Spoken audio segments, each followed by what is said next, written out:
Welcome to I Wrote This News. Today is February 5th, 2022. Every weekend, we will give you a wrap-up of the week's events, highlighting and expanding on listener favorites from the week. Let's dive in, but be warned, this week in review comes to us heavy on the Bezos sauce. Story number 1, Hey, Smithsonian, who's your daddy? The founder of Amazon and guy who doesn't know how to wear a cowboy hat, Jeff Bezos, will have his name attached to the Smithsonian's National Air and Space Museum's new building for at least 50 years in exchange for a $200 million donation, according to a report. Plans for the $130 million Bezos Learning Center were announced last summer after the Amazon founder gave the largest ever donation to the museum since its founding nearly 180 years ago. An additional $70 million from Bezos is earmarked toward renovating the National Air and Space Museum in the capital.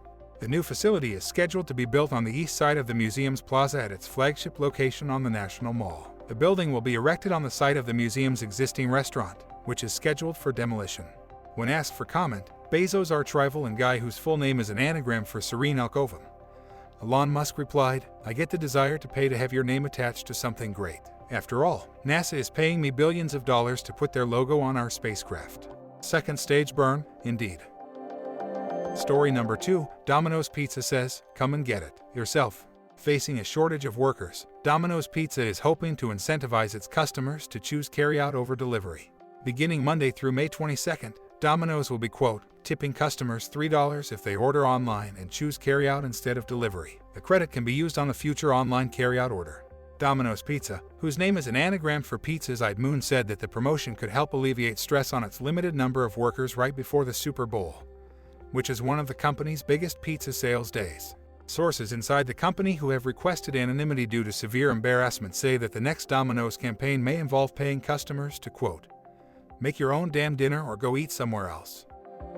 Story number 3, Trump claims he invented precursor to Wordle. Some of the White House records turned over to the House committee investigating the January 6th attack were ripped up by Donald Trump, the National Archives said. In a statement, the archives said some of the Trump presidential records received by the National Archives and Records Administration included paper records that had been torn up by former President Trump. The archives did not say how it knew Trump had torn the records, but his habit of tearing up documents has been widely reported. In 2018, Politico spoke to Solomon Lardy, a records management analyst who spent time, quote, armed with rolls of clear Scotch tape sifting through large piles of paper and putting them back together, like a jigsaw puzzle. In my mind, Trump asserted, and my mind quotes, people say that if it wasn't for me, there wouldn't be jigsaw puzzles. That's what some people say, and they say that without puzzles, there wouldn't be Wordle. It's no wonder that the failing New York Times bought the puzzle I basically invented. That's what I hear. I don't know, but that's what everyone is telling me. By the way, for those of you addicted to Wordle and who would rather play it without the New York Times involvement, a free and independent version can be found at Dordle. And if you like your Wordle with a side of raunch, there's Swerdle. The links are in the show notes. Story number 4, they all look the same to me. Whoopi Goldberg has been suspended from a U.S. talk show after saying the Holocaust involved two groups of white people. Ignoring all of that Hitler talk about a tall, blue-eyed, blonde master Aryan race that could only be achieved by pursuing racial purity and sterilizing or eliminating inferior races, the actress, TV personality, and namesake of an inflatable cushion that sounds like Rudy Giuliani at a Michigan voter fraud hearing said earlier this week on ABC's The View that the Nazi genocide of the Jews was, quote, not about race. On Monday night's The Late Show with Stephen Colbert, she attempted to clarify her comments, but instead dug herself a deeper, bigger, whoopsie-sized hole. She said the Nazis had lied and actually had issues with ethnicity, not race, which caused further offense. Goldberg took another swing at an apology on Tuesday morning, saying, the Holocaust is indeed about race because Hitler and the Nazis considered the Jews to be an inferior race. Goldberg has been suspended for 2 weeks. Story number 5, not so well done, Golden Corral. A Friday night out turned into a melee in Bensalem at a Golden Corral restaurant. Now police are trying to figure out how it started. A former employee of the restaurant says he was told the fight may have happened after a customer became enraged when the buffet ran out of steak. I've never seen nothing like that in Golden Corral before, former employee Dylan Becker said, implying that if you're looking for a brawl, you're better off sidling on over to the Outback Steakhouse across the street. Observers point out that this would be very unlikely to happen at an all-you-can-eat vegan buffet, mostly because there are no all-you-can-eat vegan buffets.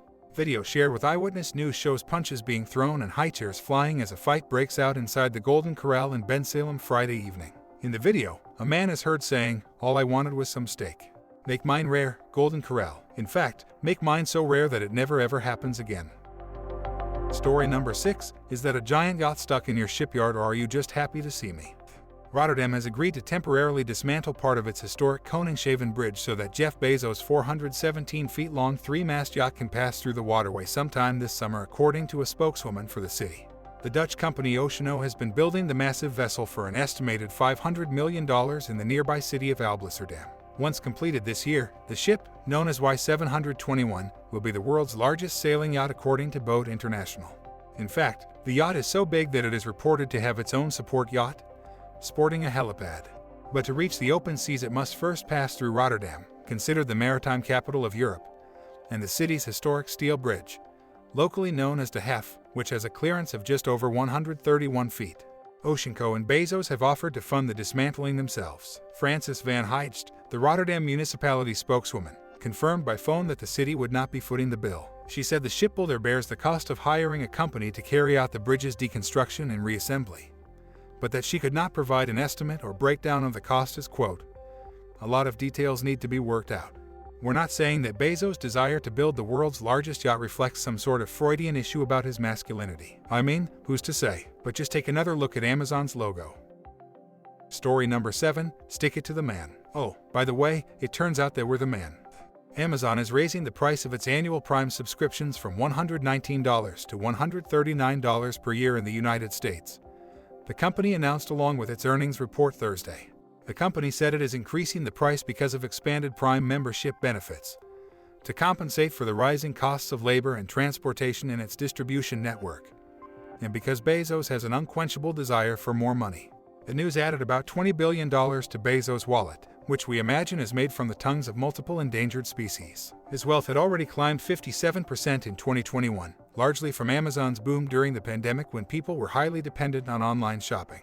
In formerly related news, Bezos' ex-wife Mackenzie Scott has given away over $8 billion of her wealth to charity over the past 2 years. She also gave away Bezos' name when they divorced. She is now married to a high school chemistry teacher. She has no reported plans for building a super yacht that is too big to leave its own shipyard. February 5th is the 36th day of the year in the Gregorian calendar. 329 days remain until the end of the year. Now it's time for On This Date in History. On this date in 1907, Belgian chemist Leo Baekeland announces the creation of Bakelite, the world's first synthetic plastic. On this date in 1919, Charlie Chaplin, Mary Pickford, Douglas Fairbanks, and D.W. Griffith launch United Artists. On this date in 1958, a hydrogen bomb known as the Tybee bomb is lost by the U.S. Air Force off the coast of Savannah, Georgia, never to be recovered. On this date in 1971, astronauts land on the moon in the Apollo 14 mission. On this date in 2020, just 2 years ago, President Donald Trump is acquitted by the United States Senate in his first impeachment trial. Celebrating birthdays today are football great Roger Staubach, engineer and founder of Atari, Nolan Bushnell, director Michael Mann, actors Barbara Hershey, Jennifer Jason Leigh, and Laura Linney, comedians Tim Meadows and Chris Parnell, singer Bobby Brown, and Russian tennis player Marina Melnikova. Happy birthday to all of them, and if your birthday is today, a very happy birthday to you as well. By the way, if you or someone you know is having a birthday and would like us to announce it on the show, leave us a voice message or send an email. The links are in the show notes. Today's news was brought to us by CNN, The New York Post, The Guardian, BBC, CBS Philly, The Washington Post, Reuters, and the website that never gives us any lip, Wikipedia.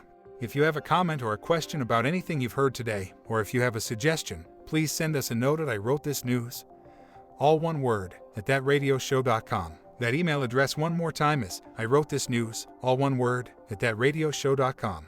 One more thing, if this podcast sounds a little funny, that's because it's also an experiment. All of the vocals were generated using AI technology. Hopefully the show will sound different and better as the tech improves and as we improve at using it. I'm Bob Meese, hoping you have an amazing day. We'll get together again soon.